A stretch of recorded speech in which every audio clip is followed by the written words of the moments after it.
A graça e a paz do Senhor Jesus. Amados irmãos, depois desta apresentação, a gente fica até com vergonha de falar, tá certo? Mas para mim é um prazer estar aqui com a igreja, sempre como o pastor Salomão falou, nós estamos aqui. Para mim é uma honra estar com vocês, principalmente falando da palavra de Deus, ensinando. Com certeza, para mim, é uma alegria, uma felicidade. Desde já parabenizo aqui a igreja pelo evento. É um evento que a gente viu aqui a propaganda dele e o propósito do evento, falando justamente dessa promessa que não é só para nós, mas é para a nossa posteridade, é para os nossos filhos. Então, mais do que nunca, parabenizo aqui o pastor Salomão pelo evento e a toda a igreja pelo empenho. Sem delongas, portanto, eu convido a todos para abrirem suas Bíblias no texto que nós estaremos trabalhando nesta noite, que está ligado à temática que foi escolhida para o evento. O tema que foi escolhido fala de bênção para pais e filhos. Fala justamente dessa ligação familiar entre pais e filhos. E a palavra que estaremos trazendo nesta noite vai falar justamente sobre isso. O texto se encontra no livro de Reis, segundo livro de Reis, lá no capítulo 20, no versículo 1. Nós vamos usar esse texto como um gatilho, mas estaremos trabalhando com todo o texto alusivo aqui ao personagem bíblico que estaremos tratando nesta noite. Segundo livro de Reis, lá no capítulo 20, versículo 1. O texto bíblico diz assim: naqueles dias, Ezequias adoeceu e ficou à beira da morte. O profeta Isaías, filho de Amós, foi visitá-lo e lhe disse: assim diz o Senhor, põe a tua casa em ordem, porque não te recuperarás, mas morrerás. Peço a atenção de vocês para o que estaremos trabalhando nesta noite. Com certeza, você já ouviu falar do rei Ezequias, e já foi pregado com certeza sobre esse texto bíblico. O rei Ezequias foi um dos reis justos do reino de Judá.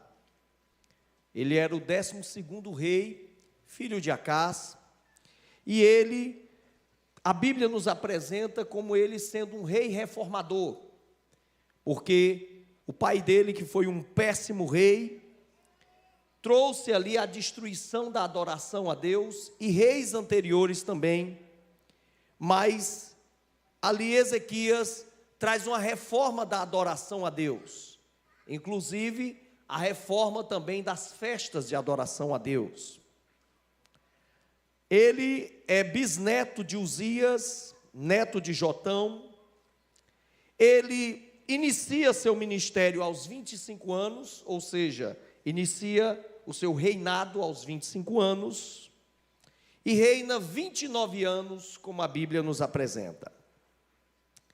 Ele é conhecido tanto por ter feito várias reformas em Jerusalém, inclusive o aqueduto foi feito por ele. Ele fez o açude, a Bíblia trata disso. Ele conseguiu trazer várias melhorias para a cidade de Jerusalém, como também para todo o reino. No entanto, 2 grandes momentos marcam a história de Ezequias, que nós conhecemos.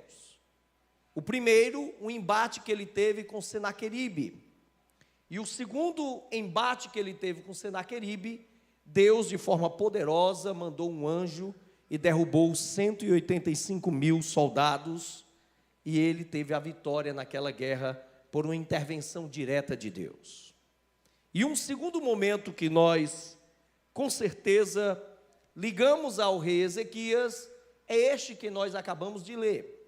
O momento em que ele adoece, e a continuação do texto, tanto que é apresentado aqui em Reis, como também é apresentado no livro de 2 Crônicas, o segundo livro de Crônicas, vai apresentar também ali esse milagre, esse fato de ação poderosa de Deus, inclusive com um grande sinal.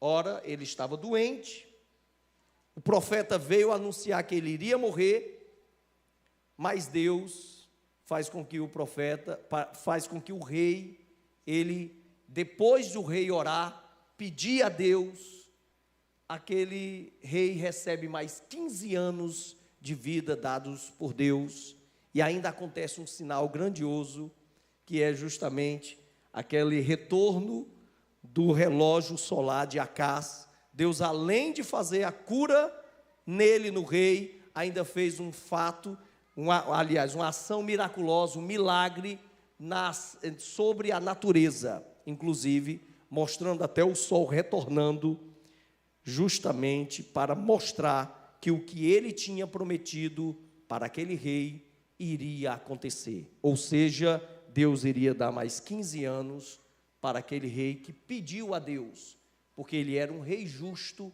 que estava realmente fazendo grandes obras para o louvor e para a glória de Deus. No entanto, eu não quero falar aqui do milagre que aconteceu com o rei Ezequias.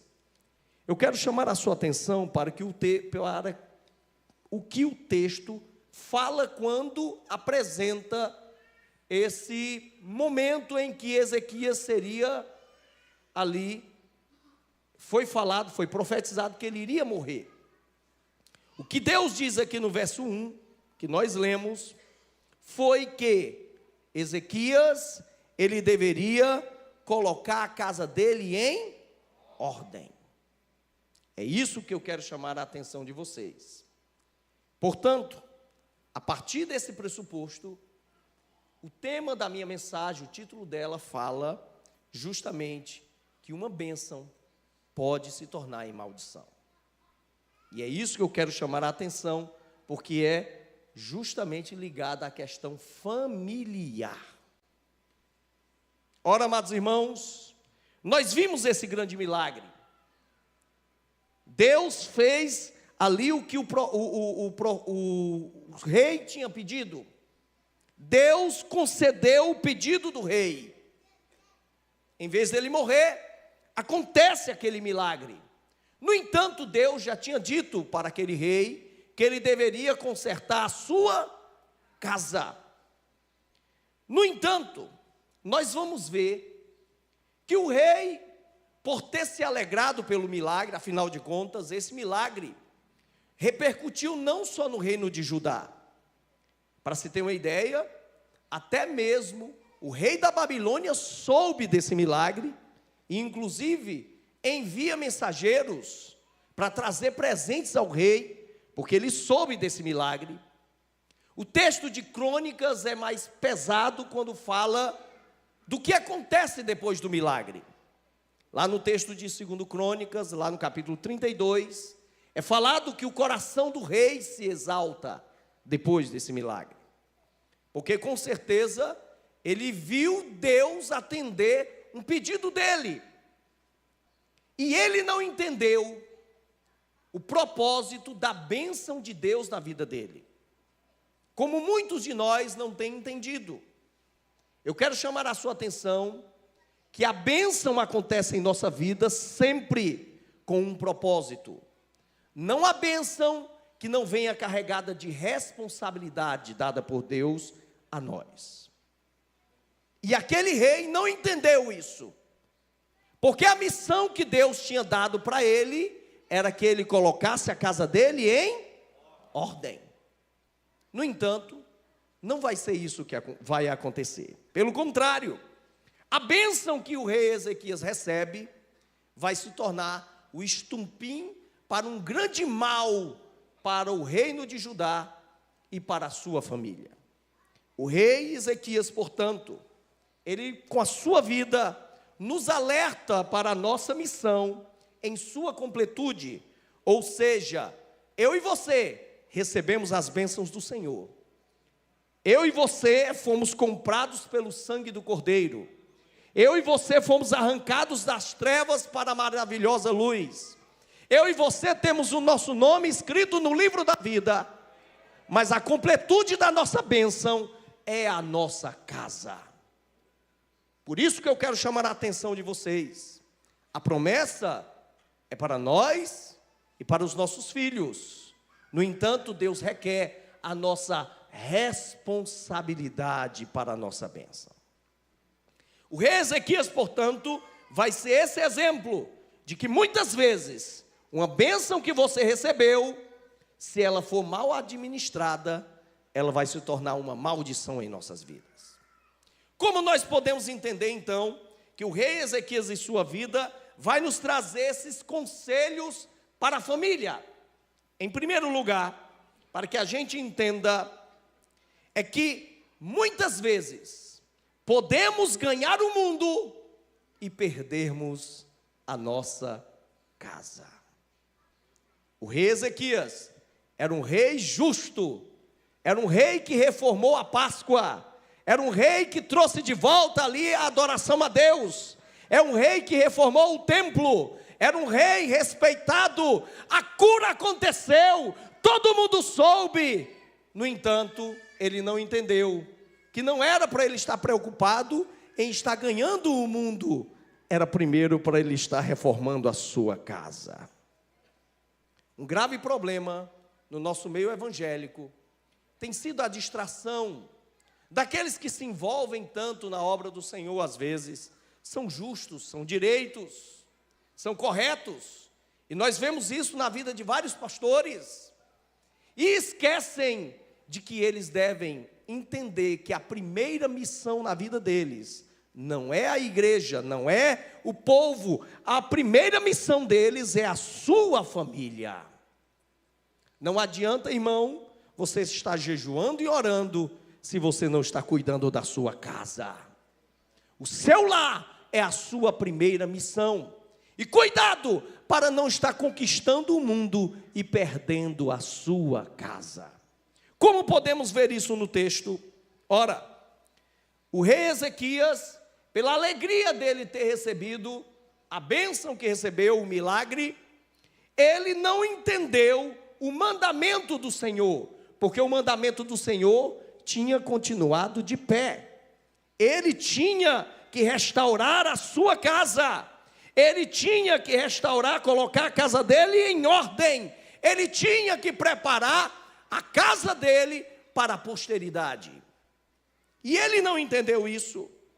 Logo nós vamos ver, por ele não ter compreendido isso, vindo o seu filho, que vai ser o pior rei de Judá. Ora, o filho dele, Manassés, vai nascer no período dos 15 anos a mais que Deus tinha dado.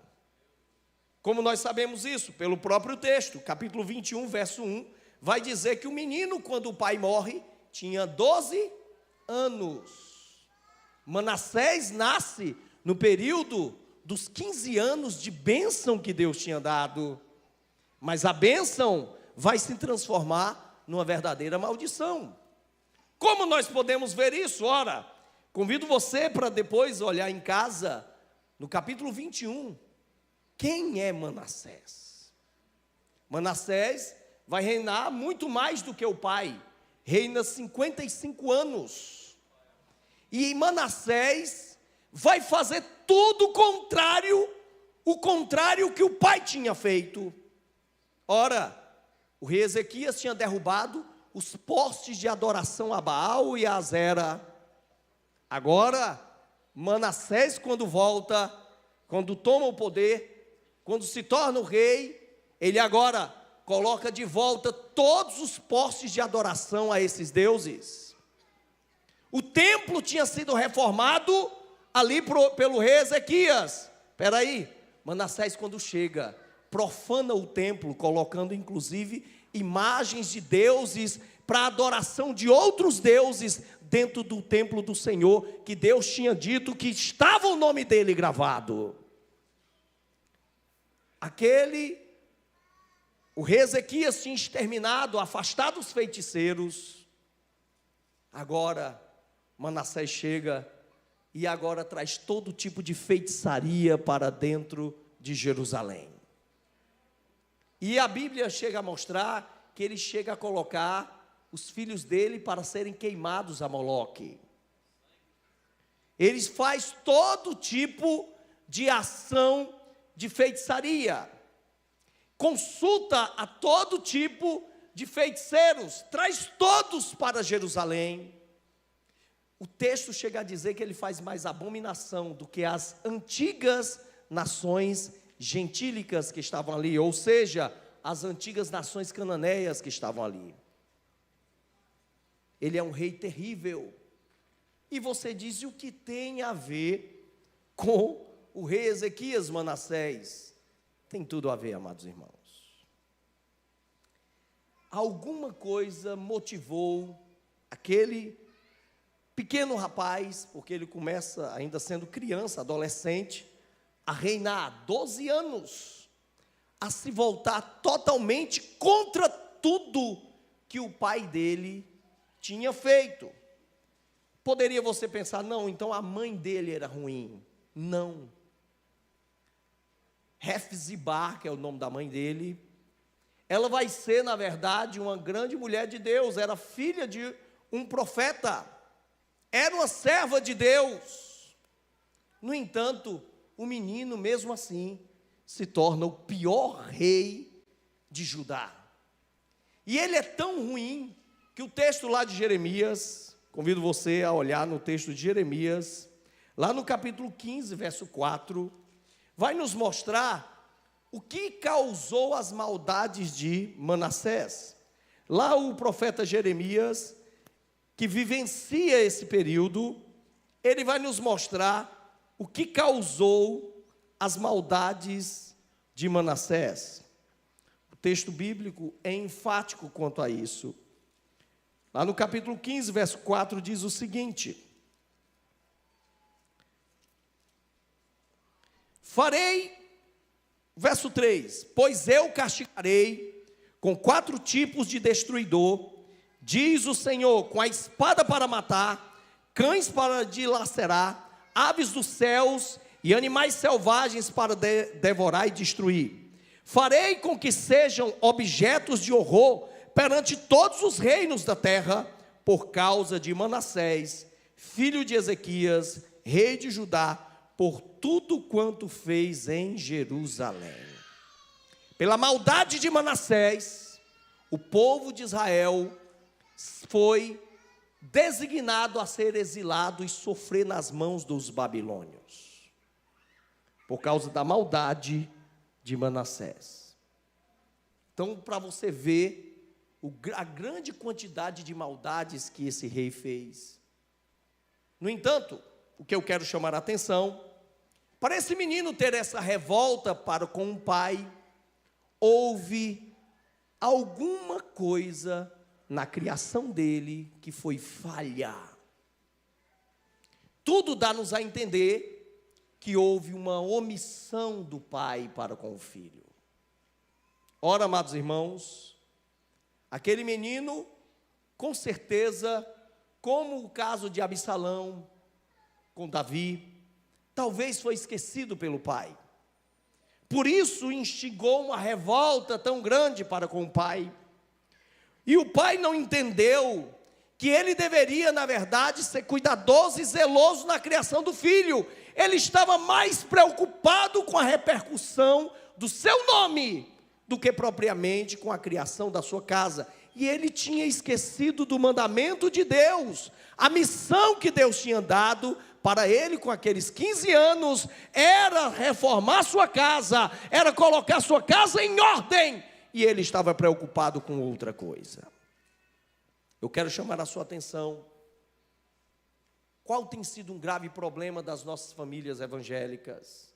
Amados, se você visitar as comunidades, a maioria dos jovens que estão envolvidos com drogas são filhos de crentes. A maioria dos jovens que estão nas facções são filhos de crentes. e com nome de profeta, é isso mesmo. Quando nós vamos nos presídios, vemos a grande quantidade de filhos de crentes, porque muitos pais pensaram mais fora de casa do que dentro de casa. Sua primeira missão é o seu lar, sua primeira missão é a sua família. Cuidado, irmão, para não estar ganhando o mundo e perdendo a sua casa. O rei ainda falha nesse contato dele com o filho, dá-nos a entender. E nós vemos casos como esses na Bíblia. Nós vamos ver Eli. A Bíblia não aponta um erro de Eli. A Bíblia aponta o erro dos filhos de Eli. Mas Eli, na velhice, se torna conivente aos erros dos filhos.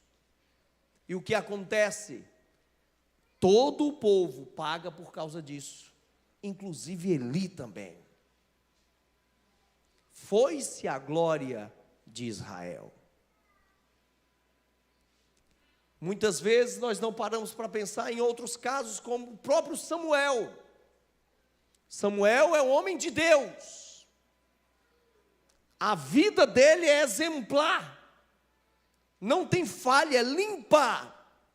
Ele mesmo interroga aos anciãos e pergunta: o que eu fiz de errado? Ninguém tinha nada para apontar de Samuel.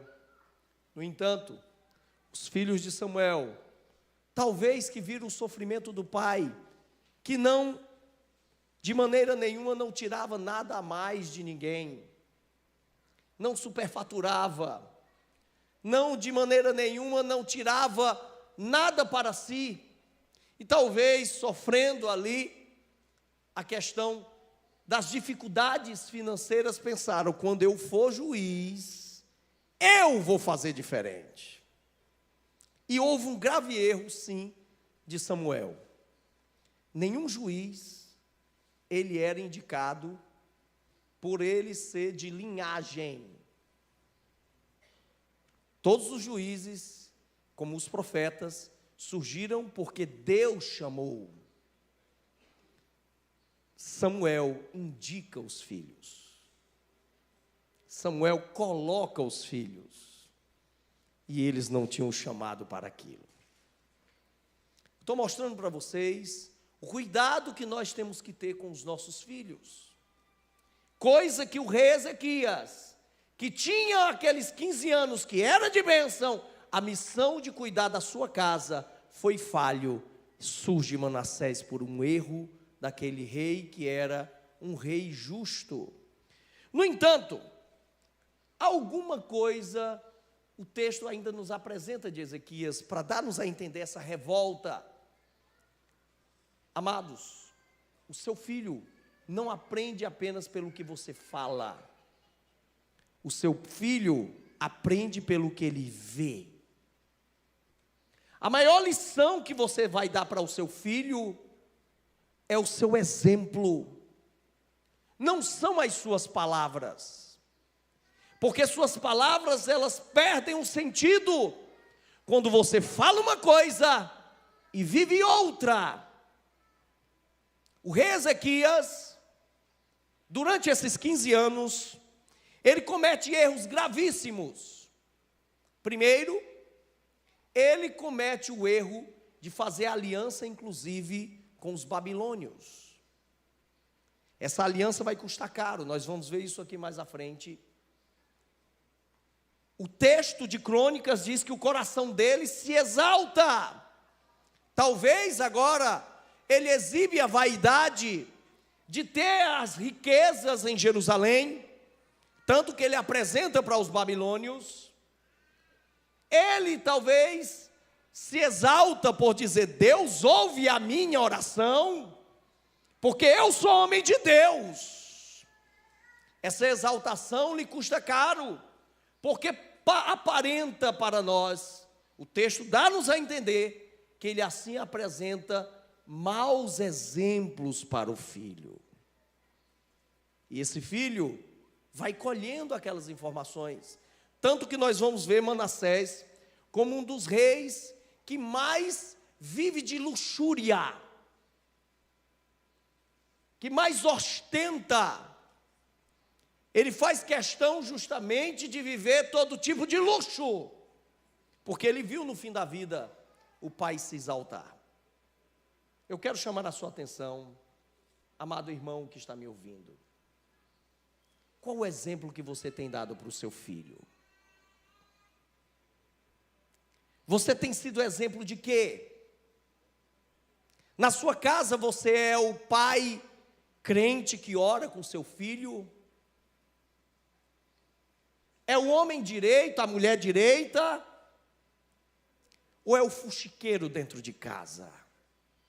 O falso, que seu filho lhe vê uma coisa fora e dentro de casa ele lhe vê outra. Você é violento dentro de casa? É iracundo? Ou é o pai que conversa com seu filho? Qual exemplo você está dando para o seu filho? De um homem reto e direito, cuidadoso com seus pagamentos, verdadeiro na sua palavra, ou um mentiroso que tem uma vida totalmente irregular? Eu quero chamar a sua atenção. O seu pecado, desde que você se tornou pai, não afeta mais apenas a você. Ele está atingindo diretamente o seu filho, a sua posteridade. Porque se você faz o bem, a sua geração será abençoada. Mas é na sua lição de vida que você tem que mostrar isso. O texto bíblico dá-nos a entender, portanto, as falhas de Ezequias, que poderia ter sido o melhor pai, porque a ordem de Deus foi: põe a tua casa em ordem, mas ele esqueceu do mandado do Senhor, e ele estava muito mais preocupado, talvez, em ostentar, do que propriamente viver uma vida íntegra e cuidadosa e zelosa na criação do seu filho, que estaria lhe sucedendo. Um segundo detalhe, que nós vemos ainda no texto, quanto ao rei Ezequias. Durante esses 15 anos, ele não tem o devido cuidado de pensar na sua posteridade. O rei, por ele ser da linhagem de Davi, ele deveria pensar: bem, eu vou ter que estar construindo Jerusalém, reformando, para outros reis que virão de mim. Eu vou ser cuidadoso, então, zeloso com os princípios e valores. Eu vou ser zeloso em cuidar bem da minha casa. No entanto, o texto vai nos mostrar, tanto em Isaías 39, capítulo inteiro, quanto aqui mesmo no texto de Reis, mostrar justamente que o rei, ele peca em fazer justamente essas alianças. E o texto nos mostra que quando o rei da Babilônia, que a Bíblia nos apresenta que ele soube ali do milagre que aconteceu, o nome do rei Merodach-Baladã, que era da Babilônia, ele envia presentes e mensageiros para o rei Ezequias. E os presentes são presentes grandiosos. O texto bíblico diz que isso sobe ao coração do rei. O rei se envaidece. Ora, a Babilônia naquele momento era o segundo maior império, estava atrás apenas da Assíria, e posteriormente se tornaria o principal império do mundo, quando a Babilônia derrubasse o império assírio. Ele estava recebendo agora presentes de um dos maiores reis do mundo. E ele, de forma tola, abre as portas da cidade para os mensageiros e mostra todas as suas riquezas para aqueles mensageiros. Tudo que a casa do Senhor tinha de ouro, de prata, tudo que ele tinha nos seus palácios de riqueza, o rei faz questão de mostrar por vaidade pessoal, por engrandecer-se a si mesmo, por exaltar-se a si mesmo, ele faz questão de mostrar para estrangeiro isso. Você diz, mas em que ele pecou? O profeta vai explicar depois. Primeiro, amados irmãos, Deus já tinha instituído lá na lei com Moisés, que o povo de Deus não deveria ter alianças com um povo pagão. Não era para ter alianças com esses povos que eram idólatras. Não era para ter aliança nenhuma. Um segundo erro foi mostrar o que ele tinha de melhor para espias, que ele não sabia as intenções daqueles homens. O que acontece? Logo depois, o Império Babilônico vem e toma tudo e leva tudo para a Babilônia. No entanto, o profeta vem para alertá-lo, e o profeta diz isso: você errou em fazer isso. E o profeta diz o seguinte, olha aqui no texto como é interessante, e a resposta que nós ouvimos aqui,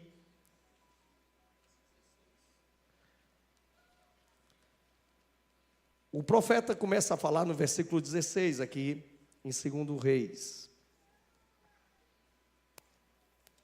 Olha o que ele responde para o profeta Isaías. O rei Ezequias responde para o profeta Isaías. Isaías começa dizendo no versículo 16: ouve a palavra do Senhor, dias virão em que tudo que tens em teu palácio será levado para a Babilônia, todas as riquezas que os teus antecessores acumularam até o dia de hoje, nada restará, diz o Senhor. Serão levados até mesmo alguns dos teus próprios filhos, que tu gerares. Eles serão eunucos no palácio do rei da Babilônia. Então Ezequias disse a Isaías: boa é a palavra do Senhor que proferiste, pois ele havia entendido que haveria paz e segurança durante a sua vida. Ou seja, não vai ser no meu tempo, eu não estou nem aí.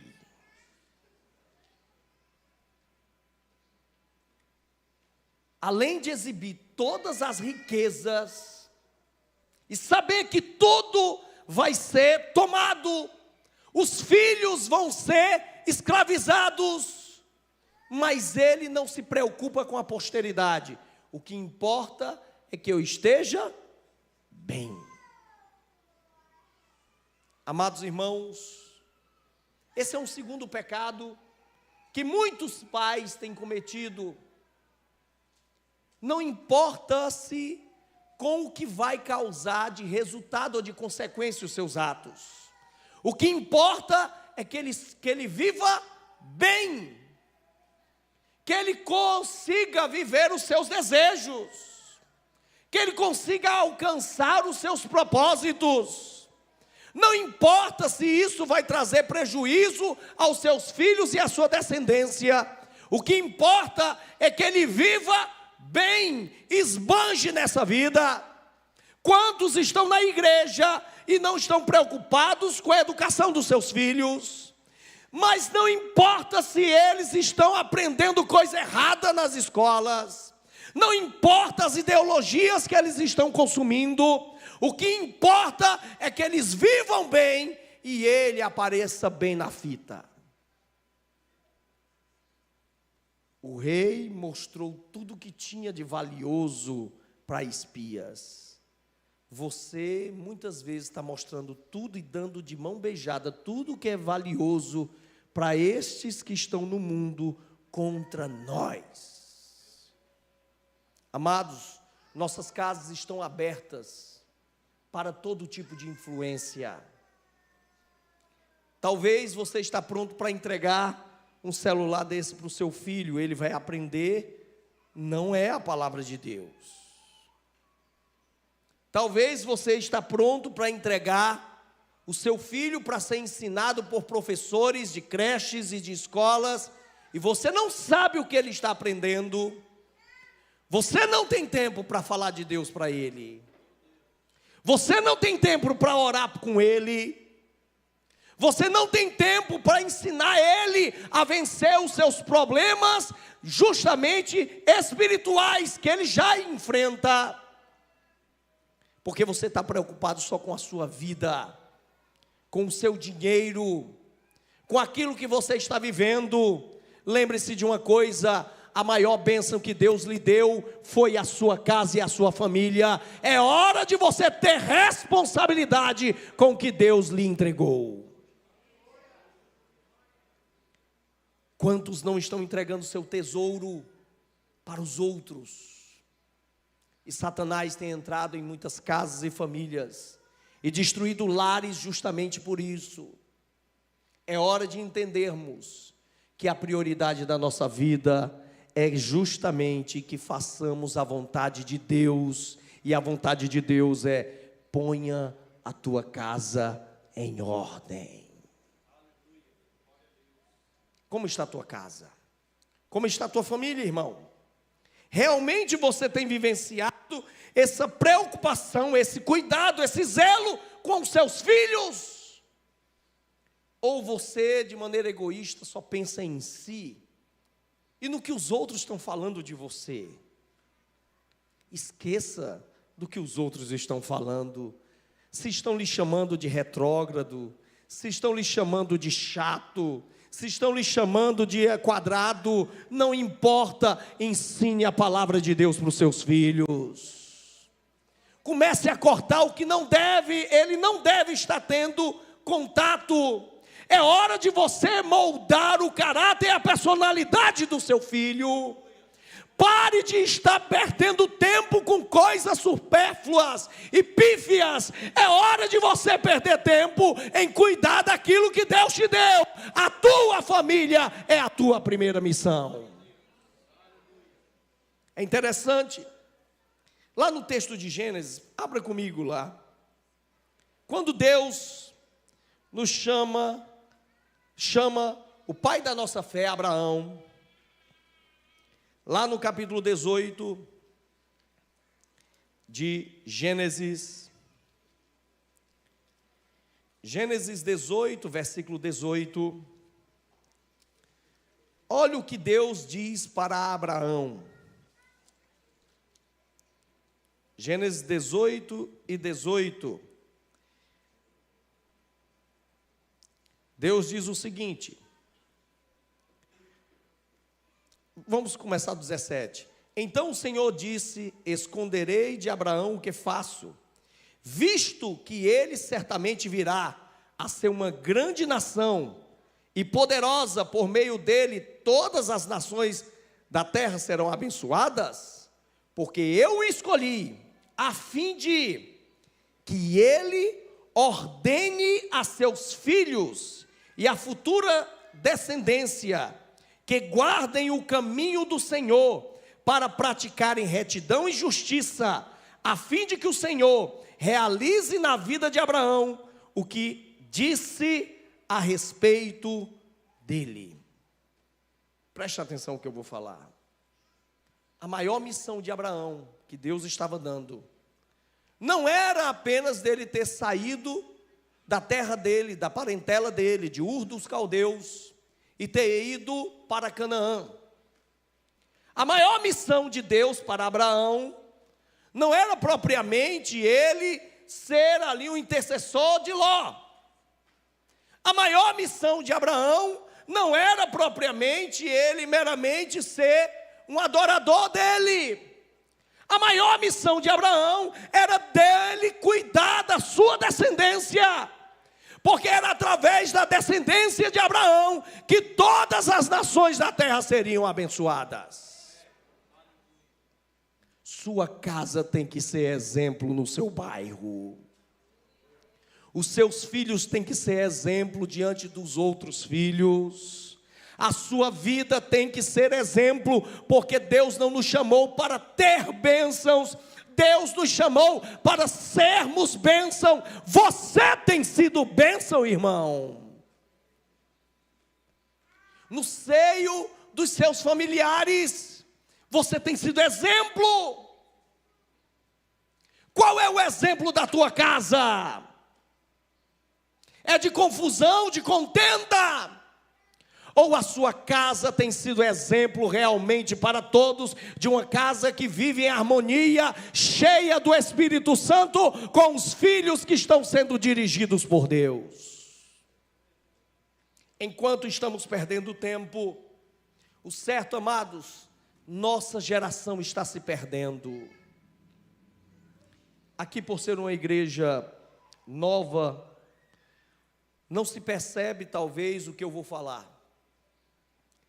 Mas o pastor Salomão sabe do que eu vou falar quando nós olhamos para igrejas mais antigas.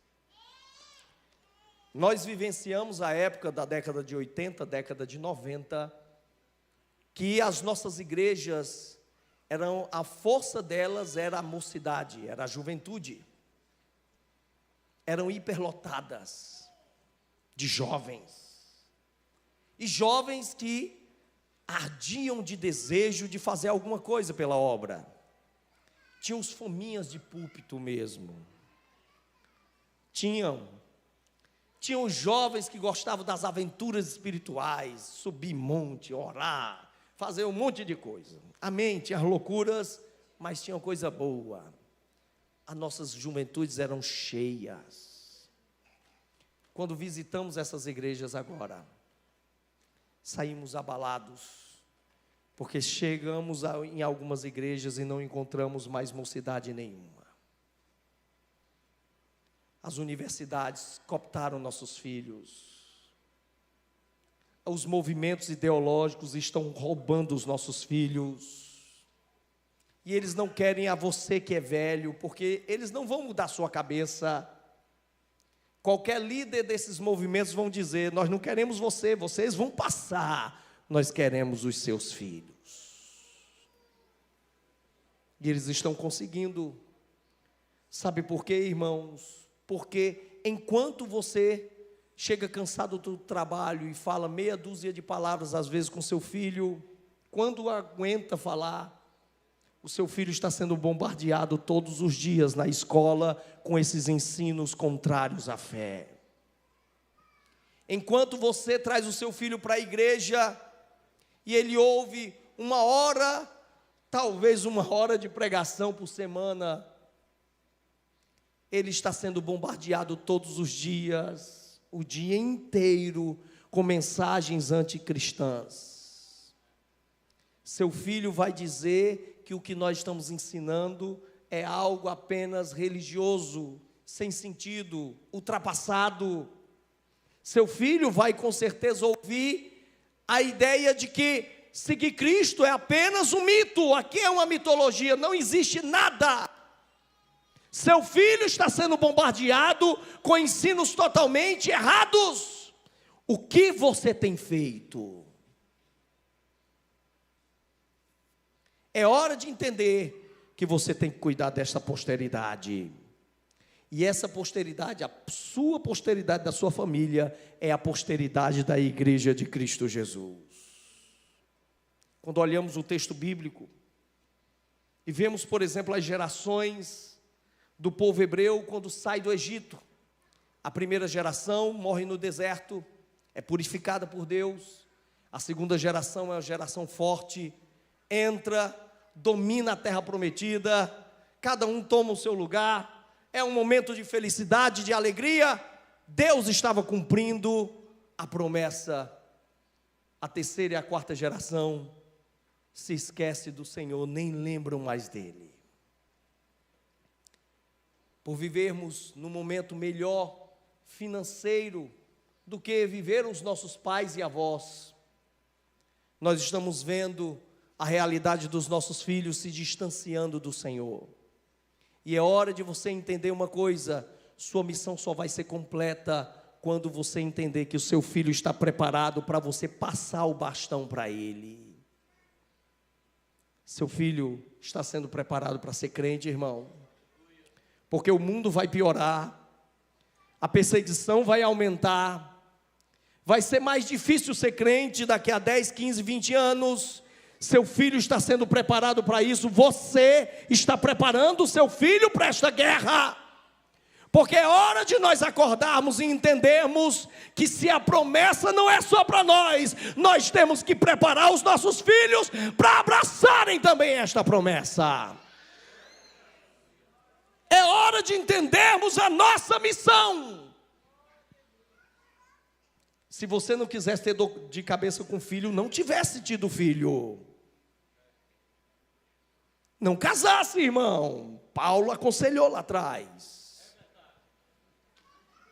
Mas se você casou, e se você tem filhos, a bênção veio também com a responsabilidade.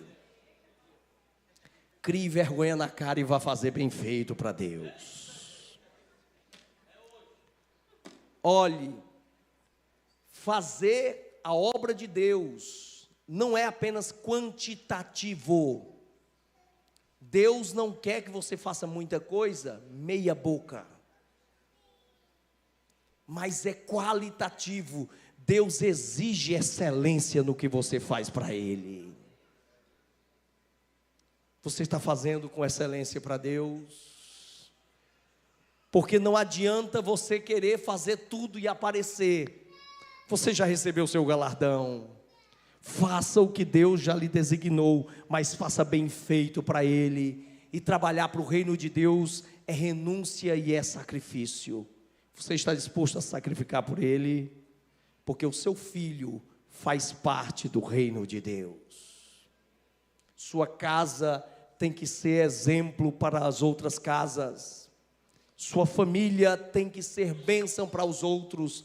Não transforme a sua bênção em maldição. Um terceiro detalhe para que a gente encerre.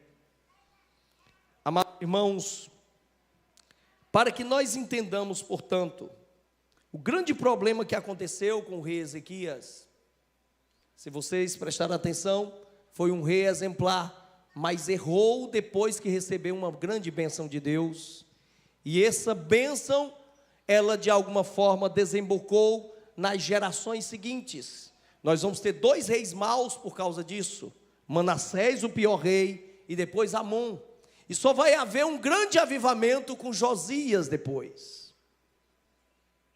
Ora, aquele rei não tinha parado para entender a completude da obra do reino de Deus. Pecado, preste atenção, pecado não é apenas quando nós fazemos algo mal, é quando nós fazemos algo incompleto.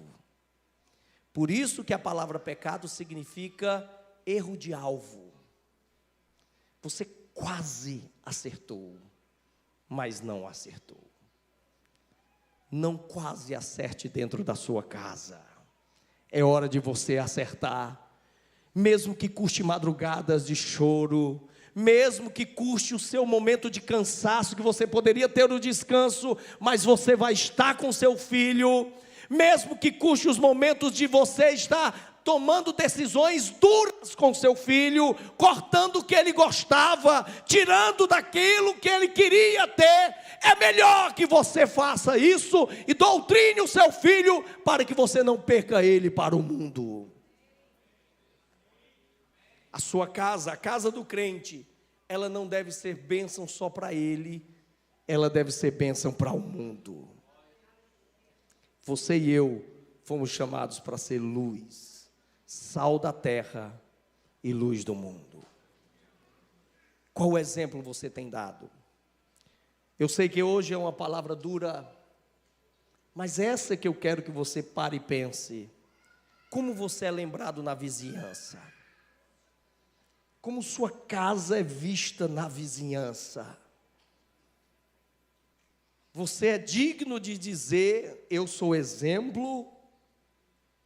Se tem algo errado, hoje é noite de conserto, porque o mestre está chamando você a colocar a sua casa em ordem. É hora da verdadeira adoração, que não é meros louvores, não são meros louvores, não é meramente um chororó aqui. Chorar é fácil. A verdadeira adoração é esse sacrifício vivo, santo e agradável a Deus. Isso é culto racional. Sua vida tem sido esse exemplo, irmão. Para que nós encerremos esta palavra, eu convido vocês a abrirem um texto de Deuteronômio,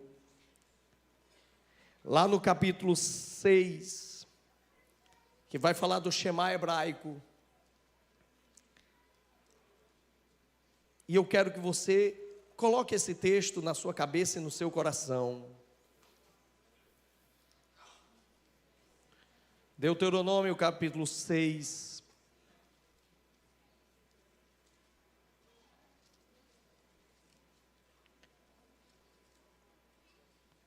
Do versículo 4 em diante. Diz assim: Ouve, ó Israel, o Senhor nosso Deus é o único Senhor. Amarás o Senhor teu Deus de todo o coração, com toda a tua alma, com todas as tuas forças. Fala da sua vida pessoal como exemplo. E estas palavras que hoje te ordeno estarão no teu coração. E inculcarás a teus filhos, e dela falarás sentado em casa, andando no caminho, ao deitar-se e ao levantar-se. Também as amarrarás como sinal na mão e faixa na testa, e as escreverás nos batentes da tua casa e nas tuas portas. A Bíblia está te chamando pai. O maior ensino que você tem para o seu filho é a palavra de Deus. Seja o pai chato, que todo momento está com a palavra de Deus na boca. Seja o pai chato que vive esta palavra de Deus, mas você vai inculcar, colocar na cabeça do seu filho, para que ele nunca esqueça do que você ensinou, para que você seja luz para a sua casa, e para que a sua casa seja luz para o mundo. É hora de você colocar a sua casa em ordem. Posso fazer uma oração, pastor? Convido você, todas as famílias que se unam neste momento. Eu não sei o problema da sua casa, eu não sei o problema do seu lar, mas Deus já está te abençoando, entregando bênçãos. É hora de transformar essas bênçãos, que elas se multipliquem, e não que elas se tornem em maldição. Eu quero fazer esta oração com vocês neste momento. As famílias se abracem agora. Eu não sei o que vocês estão enfrentando, irmão. Se está muito desordenada a casa ou se está ordenada. Mas meu convite é hoje você organizar melhor o seu lar, cuidar do seu filho, lutar por ele, para que o mundo não venha tomar o seu filho, para que Satanás não venha cirandar na tua casa. Jesus tem que ser o centro do seu lar, e o seu filho tem que estar também sendo guiado neste caminho. Nada possa afastar vocês desta luz e deste caminho. Que a sua família seja exemplo para as outras famílias. Eu não estou lhe convidando para fazer a obra de Deus por metade. Faça ela por completo, para que você veja a bênção nos filhos dos teus filhos. Para que você tenha o prazer, como Abraão, que seguiu aquela ordem. Ele viu de longe a promessa de Deus, porque ele chegou ainda a ver os netos pela idade, mas ele viu o cumprimento do Deus Todo-Poderoso, dizendo que daquela semente, de uma mulher que era estéril, que era sua esposa, viria o seu filho, e do seu filho Isaque viria aquelas nações, aquela nação, e todas as outras nações seriam abençoadas através dela. É hora de você ver a bênção de Deus através da sua casa, para que não haja maldição, para que não haja problema, para que não haja espaço para o inimigo entrar no teu lar. A obra de Deus maior na sua vida é a sua casa. Cuide da sua casa e do seu lar. Senhor Deus vivo, Deus eterno, estão aqui essas famílias, Senhor, e hoje, carpinteiro de Nazaré, é noite de concerto, Senhor. Se tem brechas em lares neste momento, vem tapar, ó Deus vivo, Deus eterno. Se tem, Senhor Deus, algo que está, Senhor, desordenado, vem colocar em ordem, Senhor. Acende nestes corações o desejo de ser mais zeloso por Ti, Senhor. O desejo de ser mais zeloso pelo lar, para que o inimigo não tenha espaço, Senhor Deus vivo, Deus eterno. O inimigo pode vir ao nosso derredor, mas é maior quem está conosco do que aquele que está no mundo. Tu estás conosco, Senhor. Abraça os lares neste momento. Se há brigas entre pais, tira neste momento, Senhor. Se há omissão, Senhor, que agora o Teu Espírito conscientize, Senhor, a serem ativos e cuidadosos com os filhos. Se há intriga, Senhor, ira entre pai e filho, tira esse rancor agora, Senhor. Que haja unidade, união e perdão, ó Deus Santo, Deus Eterno. Nesta noite, vem, Senhor, harmonizar estas famílias, porque a Tua promessa é para nós e para os nossos filhos. A nossa casa tem que ser luz, o nosso lar tem que ser bênção. Tu tem que estar reinando no nosso meio, Senhor. Reina nos lares e nas casas, Senhor. E ó Deus vivo, Deus eterno, queremos fazer bem feito para Ti. Nós queremos, Senhor, brilharmos para o mundo, sendo exemplo para as nações, para os povos, para as pessoas, para que eles vejam a Tua igreja como exemplo, Senhor, de um povo que vive realmente segundo a Tua vontade. Que ideologia maligna não entre na nossa casa, que seta do diabo não chegue no nosso lar, que, Senhor Deus vivo, nenhum desses males possa atormentar a vida de nós e dos nossos filhos, porque a nossa casa é consagrada para Ti, e o maior altar de todos está em nossa casa. Lá nós oferecemos a verdadeira oferta para Ti, ó Deus vivo, Deus eterno. Que haja essa graça e essa paz entre nós, Senhor, e que haja bênção sobre nós, sobre os nossos filhos e sobre os filhos dos nossos filhos. Que haja paz e harmonia. É o que nós Te pedimos, Te rogamos e Te agradecemos, em nome de Ti, Jesus. Amém, amém, amém.